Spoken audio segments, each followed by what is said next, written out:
La teoría, también parte de las encuestas, lo que decían es que el recuento en Estados Unidos se podía alargar porque iba a estar muy apretado, pero finalmente yo creo que ya desde las 4:30, las 5 de la madrugada, se podía al menos intuir que o había una gran sorpresa o iba a ser Donald Trump el ganador. Vamos a analizar esos resultados, los vamos a hacer con Francisco Girao, que nos acompaña en el plató. Bienvenido, buenas noches. José Luis. Lo vamos a hacer también con Juan Verde, asesor que lo fue en su día del presidente Joe Biden, con José Antonio Gurpegui, catedrático de estudios norteamericanos, y también con Paco Lara, que es profesor de escuelas de negocio en Estados Unidos. Es decir, desde el punto de vista puramente político, también desde el punto de vista demográfico y desde el punto de vista económico, que es importante. Vamos primero hasta Estados Unidos. Saludamos al señor Juan Verde. Juan, bienvenido, buenas noches. Bueno, enseguida recuperamos esa comunicación con Estados Unidos. En todo caso, Francisco, decíamos, el mapa se ha teñido de rojo prácticamente por completo en Estados Unidos. De hecho, se asemeja mucho al mapa que salió de las elecciones del 2016 con la victoria de Donald Trump. Y podemos analizar también el primer perfil del votante de Donald Trump, porque quizá ahí haya alguna sorpresa, ¿verdad? Sí, sí, desde luego. Aunque, ojo, es todo matizable, ¿eh? Yo creo que ha sido unas elecciones bastante... ha habido de todo, básicamente. Es cierto que el votante de Trump cumple con este perfil, ha conseguido atraer sobre todo a los hombres jóvenes, sin estudios muy importantes y efectivamente de etnia hispana. Pero también es cierto que parte de las claves, y tiene varias, es decir, Trump no gana estas elecciones solo por una razón, parte de las razones es también que, por ejemplo, no ha desmovilizado el voto femenino a favor, o ha conseguido desmovilizar el voto femenino a favor demócrata y se ha atraído voto femenino. Recuerdo que parte del esfuerzo del Partido Demócrata y del equipo de Harris fue incluso llegar a decir a las mujeres republicanas que no querían votar por Trump: apelamos a vosotras, votad en secreto, no se lo digáis a vuestros maridos ni a vuestro entorno y votad a Kamala. No ha funcionado, evidentemente, porque aunque el perfil del votante de Trump es este, es muy importante lo de sin estudios también, porque se ve, es una constante que se ve por todo el mapa. También hay otras variables como el de, efectivamente, que las mujeres también han votado a Trump. Bueno, ha conseguido, por tanto, entre otras cosas, decíamos, arrastrar buena parte del voto hispano, que aquí, en nuestro país, quizás sorprende especialmente. Y sorprende más como, ¿recuerdas aquello que pasó en uno de los últimos mítines, aquel cómico que dijo que Puerto Rico era una isla de basura, dijo, ¿no?, en el Atlántico y demás? Se lo tomaron fatal y eso solo, para mí, al menos, José Luis, es un síntoma más del vendaval que iba a ser Trump y que en ningún caso se paró, o más bien se impulsó con el intento de asesinato antes del verano y que en ningún caso se paró o se cambió con el cambio de Biden a Harris. Es decir, que lo que en Europa, por ejemplo, interpretamos en muchas ocasiones como errores en la estrategia o en la campaña de Donald Trump, al final se convierten en mensajes para su propio público y, por tanto, en un mayor apoyo. Claro, es que lo comentabas antes, los hispanos establecidos en Estados Unidos, con cierto estatus en Estados Unidos, o al menos con trabajo en Estados Unidos, en muchas ocasiones no son amigos del elemento inmigrante precisamente, y eso va a favor de Trump. Exactamente igual que, déjame que te diga otra cosa, que yo creo que es muy gráfico y que se está viendo y que es una de las enseñanzas que podemos sacar al resto del mundo, para el resto de democracias del mundo. Se está estableciendo un nuevo tipo de líder. Creo que cada vez es más evidente. Termina la Segunda Guerra Mundial, pasamos de los dictadores, de los líderes político-militares a otro tipo de líder con una base mucho más democrática, pero eso va camino de ser una excepción histórica, porque lo que estamos viendo es que el líder que se busca y del que gusta a la gente ahora mismo, en Occidente también, no nos engañemos, es un líder fuerte que quizá no tiene entre sus prioridades las bases democráticas, la base de la democracia, pero que ejerce de líder fuerte. Por eso se le perdona mucho a su electorado. A Trump le perdona muchas de estas cosas. Sabe que es racista, sabe que es misógino, sabe que tiene salidas de pata de banco diarias. Puede que no le guste sus formas, pero creen que es el hombre, importante esto del hombre, Sí, con el perfil que realmente decías del votante. Sobre todo porque yo soy de las personas que piensan que Estados Unidos no estaba todavía preparado para... Una o estaba mujer dispuesto, presidenta. Efectivamente, piensan que es el hombre que les puede sacar de donde están. Bueno, enseguida mostramos el mapa del mundo con algunos de los puntos clave desde el punto de vista de la geoestrategia y cómo puede verse influida por esta victoria de Donald Trump. Pero antes hemos recuperado ya esa comunicación con Estados Unidos, con Juan Verde, asesor de Joe Biden. Juan, bienvenido, buenas noches. ¿Qué tal? Buenas tardes, buenas noches ahí. Bueno, entre otras cosas, lo que tenemos que analizar es los porqués del resultado de la candidata demócrata, de Kamala Harris, que ha estado de entrada muy lejos de lo que anticipaban las encuestas y además muy lejos también de los registros de hace 4 años de Joe Biden. ¿Por qué? Sí, efectivamente, la sorpresa aquí no ha sido quizás la victoria de Trump, sino de la forma que ha ganado, ¿no? Prácticamente se ha quedado con un gobierno y sin nada de oposición, control sobre el Senado y sobre el Congreso, incluso sobre la Corte Suprema. Yo creo que ahora es relativamente fácil mirar hacia atrás y ver dónde nos equivocamos en la campaña. En primer lugar, creo que debimos haber cambiado de caballo mucho antes. El presidente Biden debió haber dado un paso al lado mucho antes y nos vimos teniendo que hacer una campaña con una vicepresidenta a quien poca gente conocía o conocía su historia personal en 90 días, cuando se suele tardar aproximadamente un año en un país de 350 millones de habitantes. Y en segundo lugar, lo que está mencionado en el programa, que me parece muy interesante y absolutamente acertado. En nuestras bases del partido históricas que tenían que haber salido en masa a votar, los hispanos, por supuesto los afroamericanos, pero sobre todo no se entiende la victoria de Donald Trump sin ese voto de la mujer que no salió, el voto oculto de la mujer que pensábamos que sería capaz de quizás no salir a votar por Kamala Harris, pero tampoco votaría por Trump, sobre todo porque sabía ahora, a diferencia de hace 8 años con Hillary Clinton, ya sabía quién era él. Las mujeres han perdido derechos en Estados Unidos de todo tipo en los últimos 8 años como consecuencia de su mandato y sin embargo no salieron. De hecho, algo interesante es que si el mismo número de mujeres que votó por Biden hace 4 años hubiese votado por otra mujer, en este caso Kamala Harris, hubiese sido más que suficiente para haber ganado de forma holgada. Y es francamente difícil de creer para los europeos que una mujer que ha sido fiscal haya perdido ante un criminal condenado por acoso sexual con las mujeres. Es increíble. Sé que tiene otro compromiso, Juan, pero aunque sea brevemente, sí me gustaría preguntarle por la ausencia en la noche electoral de la candidata demócrata de Kamala Harris, que no ha comparecido ante los medios y que además sacó, digamos, que a uno de sus jefes de campaña, para mí ha sido una sorpresa, haciendo un discurso además que casi se asemejaba a lo que podría haber dicho cualquier asesor de campaña de Trump, del presidente electo, diciendo: estamos todavía contando los votos. Parecía ya bastante clara la victoria en ese momento de Trump. Estamos contando los votos, tenemos que asegurarnos de que se cuentan todos. ¿Por qué esa ausencia? ¿Por qué esa falta de reconocimiento hasta ahora de Kamala Harris de la victoria de Trump? Sí, o sea, yo estaba en el búnker anoche y te puedo asegurar que fue una decisión conjunta que tomaron el jefe de gabinete y ella, de que fuera una tercera persona la que saliera, porque efectivamente técnicamente no se había perdido las elecciones en ese momento, se estaban recontando los votos en esos estados principales de Pensilvania, Wisconsin y Michigan, y era prematuro salir a dar un discurso de aceptar la derrota, ¿no? Hoy sí salió a la 1 de la tarde, hora de Washington, salió a dar las gracias a todo el equipo y fue un discurso creo que muy emotivo. Anoche probablemente yo creo que lo hubiese hecho de manera distinta, creo que debió haber salido ella, aunque no diera explicaciones, debió haber salido ella, porque tenía miles y miles de seguidores y de asesores y gente de la campaña que habían dado mucho durante mucho tiempo para apoyarla. Pues de ahí mi sorpresa. Yo pensaba lo mismo que acaba de exponer usted ahora mismo. Juan Verde, gracias por estar con nosotros. Un fuerte abrazo. Ha sido un verdadero placer. Gracias. Le dejamos que, insisto, sé que tiene otro compromiso. E incorporamos a José Antonio Gurpegui, que es catedrático de Estudios Norteamericanos en la Universidad de Alcalá. Profesor, bienvenido. Buenas noches. ¿Qué tal? Hemos analizado, digamos, las repercusiones en los dos cuarteles generales, tanto en el de Donald Trump como el de Kamala Harris. Y la siguiente pregunta es: ¿la democracia en Estados Unidos está en peligro, como se está empezando a sugerir por parte de algunas voces? Yo quiero pensar que no está en peligro. Una democracia sólida con con siglos de historia, modelo de democracias para otros países, no creo que esté en peligro.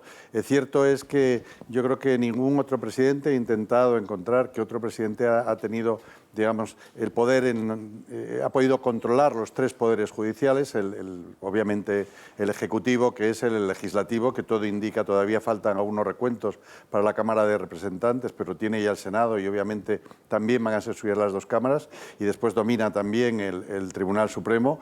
Tuvo la suerte incluso de nombrar a 3 jueces de los 6 jueces conservadores que hay en comparación con los 3 liberales, pero yo creo que los Estados Unidos tienen los resortes suficientes como para autoprotegerse. De hecho, en estos momentos Donald Trump tiene, además de ese poder que no ha tenido ningún presidente anterior, tiene también el poder moral que le da el haber ganado el voto popular, ¿no? Pero si hubiera alguna desviación, dentro de 2 años va a haber otra vez elecciones tanto para la Cámara de Representantes, que se va a renovar por completo, como para el Senado. Y si el pueblo americano intuyera que se está en peligro la democracia, pues pudiera rectificar. Puede ser que estén en peligro algunas libertades personales, pero yo no acabo de ver claro que sea la democracia lo que está en peligro. Sí puede haber, como digo, algunas libertades, pero no necesariamente la democracia, y un sistema que ha funcionado, llevamos desde finales del siglo XVIII funcionando, pues no creo que 4 años de un presidente lo hagan tambalearse. Otra cosa sería el Partido Republicano, que yo sí creo que va a haber una transformación radical y muy importante de lo que era el Partido Republicano, como lo conocíamos hasta antes de llegar Trump. Un Partido Republicano según el modelo de Ronald Reagan, y que a partir de Donald Trump cambió lo que eran sus principios, cambió lo que eran sus formas, y ahora va a seguir ese camino con la Agenda de 2025 y con también esa agenda de American First, que lo va a reconducir por un camino distinto que pues probablemente no se pueda desandar después. Precisamente en lo que está por venir, o de lo que está por venir, de lo que intuimos todavía que está por venir, le quería preguntar. Hay quien dice que en esta segunda etapa, en la Casa Blanca, a esa segunda etapa, Donald Trump llega más envalentonado, más bravucón, con más cuentas pendientes, y que eso lo convierte todavía en más impredecible. ¿Está de acuerdo o no? Lo de las cuentas pendientes es algo que se está esgrimiendo mucho y sí puede ser cierto. Hay una diferencia que no va tanto por bravucón o los adjetivos que has utilizado, ¿no? Este Donald Trump que va a la Casa Blanca no es el mismo Donald Trump que fue hace 8 años, porque él ya sabe lo que es ser presidente. Cuando llegó hace 8 años no sabía lo que era ser presidente, pero ahora sí que lo sabe ya, y sí que sabe lo que implica ser presidente de los Estados Unidos, el poder que puede tener, hasta dónde puede llegar y hasta dónde no puede llegar. O sea, porque un presidente tampoco es que pueda hacer lo que quiera. Voy a poner un ejemplo. Cuando Barack Obama llega en su primer mandato a la Casa Blanca, lo primero que firma, teniendo como tiene Donald Trump, también las 2 cámaras de su parte, ¿no? Lo primero que firma es el cierre de Guantánamo. Estuvo 8 años en el poder, estuvo 8 años en la presidenta y no pudo cerrar Guantánamo. Es decir, hay unos balances en Estados Unidos de poder, que obviamente un presidente tiene muchísimo poder, no lo vamos a negar, máxime si tiene las dos cámaras, ni es necesario decirlo, y si además controla el Tribunal Supremo, donde muchas de sus leyes van a acabar allí, pues también, ¿no? Pero aún así, por muy bravucón que sea, sí que va a poder, por ejemplo, con Elon Musk, sí que va a poder cambiar, por ejemplo, los niveles de control. Eso estoy convencido que lo va a hacer, ¿no? O sí que se estaba hablando, por ejemplo, leía referente al aborto, que él dijo que no tenía ninguna intención de cambiar las leyes federales prohibiendo el aborto en todo el territorio nacional, y que iba a dejar que fueran los estados. Parece ser que ahora pues hay movimientos antiabortistas que han buscado caminos para que pueda conseguirlo, ¿no? Entonces, nos vamos a encontrar muchas veces en esos debates, en ese tipo de debates. Pues, pero fundamentalmente sí. es que él ya sabe lo que es ser presidente y eso sí marca una diferencia importante con su anterior mandato. Sin lugar a dudas, claro. Y además, en algún momento él incluso lo ha dejado caer, que conoce ya muy bien los resortes del poder o los resortes de estar en la Casa Blanca. Profesor Gurpegui, gracias por estar con nosotros. Encantado de estar en vuestro programa. Buenas noches. Un fuerte abrazo. Bueno, vamos a emplear una de las frases del profesor Gurpegui. Veremos hasta dónde va a llegar Donald Trump y la vamos a trasladar, como decíamos, Francisco, al mapa del mundo y además con algunos puntos especialmente calientes, como es natural, que pueden estar, que de hecho están muy pendientes de cuál puede ser esos pasos que dé Donald Trump. Por supuesto, Ucrania, por supuesto, la relación con China, sin olvidar, evidentemente, también la situación ahora mismo en Oriente Medio y uno de los puntos más calientes, entre los puntos calientes, Taiwán. ¿Por dónde empezamos? No sé, Ucrania. Ucrania. Yo creo que Ucrania, que es además por proximidad, incluso seguramente lo más cercano. Además tiene muchas implicaciones y esas nos rebotan directamente a nosotros. En el caso de Ucrania hay una teoría bastante extendida que dice que esa solución mágica que puede tener Trump debajo del brazo o traer Trump debajo del brazo para acabar con el conflicto básicamente es obligar a las dos partes, en primer lugar, cortar el grifo a Ucrania.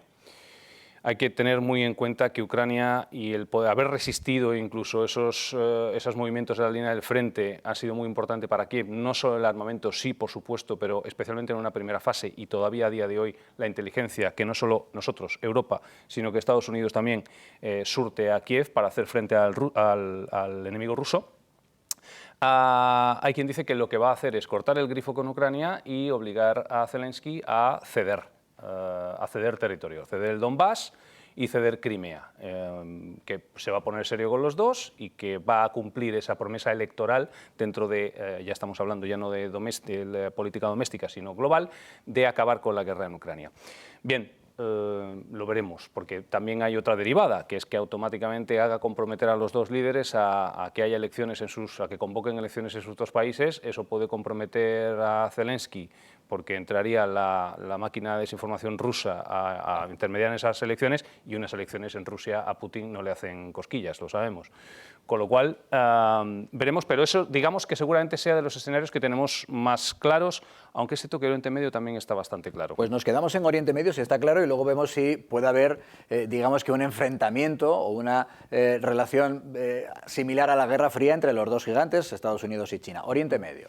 Claro, el asunto de Oriente Medio y el enfrentamiento, el conflicto en varios frentes que tiene abierto Israel es más sencillo por lo siguiente. Netanyahu ha hecho lo que ha querido desde el punto de vista bélico y ha tenido éxito. Aprovechando el periodo electoral, además, en Estados Unidos, claro. Sí, sí, bueno, así es. Bueno, y de hecho tenemos noticia que tiene horas que ha destituido precisamente, parecía que sabía lo que iba a suceder, no sé por qué, en Netanyahu, y destituía a su ministro de Defensa, que tenía muy buenas relaciones o mejores relaciones con el aparato demócrata. Netanyahu, ha arrasado la Franja de Gaza, como sabemos, ha hecho lo que ha querido, está haciendo lo que quiere en el sur del Líbano, los Altos del Golán, con Siria.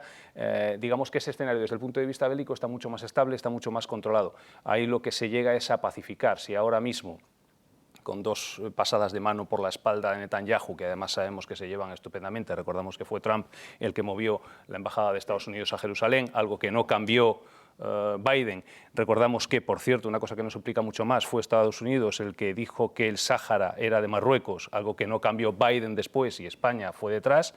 Yo creo que es un escenario mucho más fácilmente pacificable, no necesita tanto Netanyahu para... Ojalá. Sí, sobre todo por las relaciones que tiene con Donald Trump. Vamos a añadir también el punto de vista económico. Saludamos a Paco Lara, les decía, es profesor en escuelas de negocios en Estados Unidos. Paco, bienvenido. Un placer siempre verte. Bienvenido. Buenas noches. Gracias, encantado, José Luis. ¿Cómo nos puede influir en Europa, muy especialmente, como es obvio, en España, esa victoria de Donald Trump? En la Unión Europea, en Bruselas, están diciendo, ojo, que puede acabar imponiendo aranceles, por ejemplo, a productos como el aceite de oliva o como los coches. No se le escapa a nadie que somos uno de los principales países europeos productores de coches. ¿Es para tanto? ¿Nos tenemos que asustar? ¿No es para tanto? ¿Puede ser incluso positivo? ¿Cómo lo ves? Yo lo veo que, primero, que no es para tanto. O sea, creo que los aranceles ya existían, están puestos anteriormente, de un 10 a un 20%. Es verdad que pueden subir un poco más, pero ya existían. A Europa no nos va a afectar tan negativamente, incluso diría que puede afectarnos positivamente, porque lo que sí que va a hacer es imponer aranceles a otros países, como por ejemplo el caso de China, hasta de un 60%. Yo creo claramente que aquí había 3 temas a discutir. Primero, la economía. Segundo, la inmigración. Y en tercer lugar, el aborto. Claramente la sociedad americana ha decidido que está un poco cansada ya de esta cultura woke, de cultura que son temas que ya están un poco pasados de discurso en el pueblo americano, y sobre todo lo que le preocupa es la inmigración y la economía, en concreto la economía, ¿no? Decía en otro programa en el que he participado que los aranceles van a suponer un incremento en los ingresos de la economía americana y a la vez un incremento del empleo, puesto que va a fomentar la producción nacional, ¿no? La producción local. Y luego, por otro lado, tenemos la partida de los gastos, que va a hacer una reducción de impuestos y a la vez una reducción del gasto público, lo cual va a compensar bastante la balanza comercial. Sin duda, estas medidas proteccionistas que están ahora tan de moda son medidas que a corto plazo son muy beneficiosas para los países, pero a largo plazo está demostrado que no son buenas para la economía mundial. Pero bueno, a modo resumido sería un poco la visión económica que tengo de la situación. Es decir, que puede ser incluso, nos decías, positivo para no solo la economía de Estados Unidos, sino también para las economías en Europa. De hecho, si me permites, José Luis, sí, claro. Hay un dato que a mí me ha llamado la atención en las últimas semanas, diría yo, que es la evolución de las bolsas, ¿no? Tanto las criptomonedas como el Bitcoin, que ha llegado a máximos históricos, como incluso las estimaciones en apuestas online que había en las últimas 2 semanas, donde ya se daba, por supuesto, que iba a ganar Trump, ¿no? Entonces, a mí me ha sorprendido cómo el mercado le está acompañando al propio Trump, y creo que esto, pues de hecho, no ha dejado de bajar, no ha habido ninguna... El índice de volatilidad, el VIX, por ejemplo, está en mínimos de 12 puntos, lo cual indica que el mercado no está tan descontando mucho la sorpresa, ¿no? De hecho, mira, Paco, me pones, como se dice habitualmente, el balón botando para rematar, porque precisamente de este punto, el comportamiento en los mercados y la predicción en los mercados de la victoria de Trump, queríamos hablar también con Miguel Ángel Martínez, al que aprovechamos para saludar. Miguel Ángel, bienvenido, buenas noches. Hola, buenas noches, José Luis. Yo sabía anoche que Trump iba a ganar las elecciones porque me lo dijo Miguel Ángel. Me dice, estoy analizando el comportamiento de los mercados, especialmente, lógicamente, las empresas de Donald Trump, y si a las 10 de la noche la cotización es esta, gana Trump. Oye, tal cual, lo has vuelto a clavar, Miguel Ángel. Si me dieran €1 por todos los analistas políticos y económicos que ayer por la noche decían que iba a ganar Kamala Harris, vamos, me daba para invitar a todo el grupo de COPE y de 13. Yo he de decir que he ganado 3 cenas por la victoria de Trump en mis apuestas personales. Sí, también, espera, también te digo que lo que me jugaba eran 3 cenas en el McDonald's, no daba más.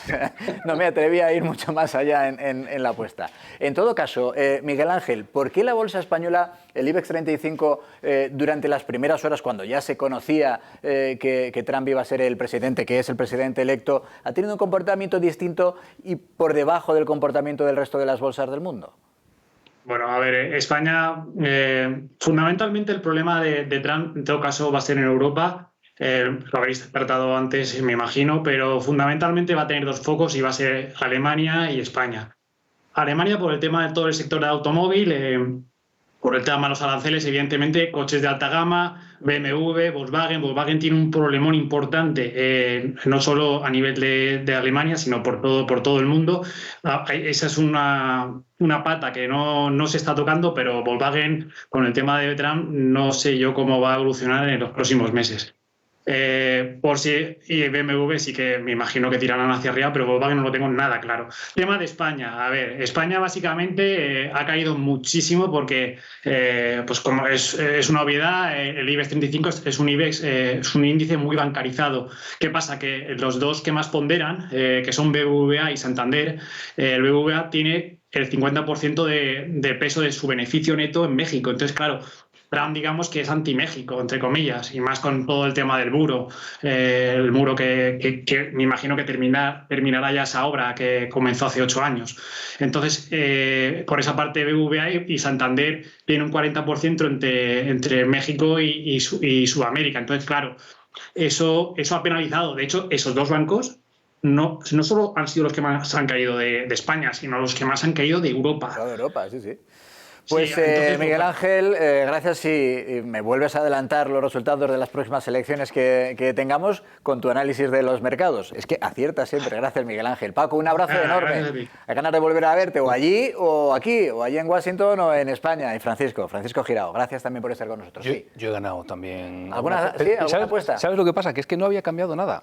Es que no había cambiado. La niebla esta del hype de Harris no había cambiado verdaderamente nada. Se había cambiado, como lo ha dicho antes uno de tus invitados, Juan Verde ha sido, se cambió el caballo tarde. Sí.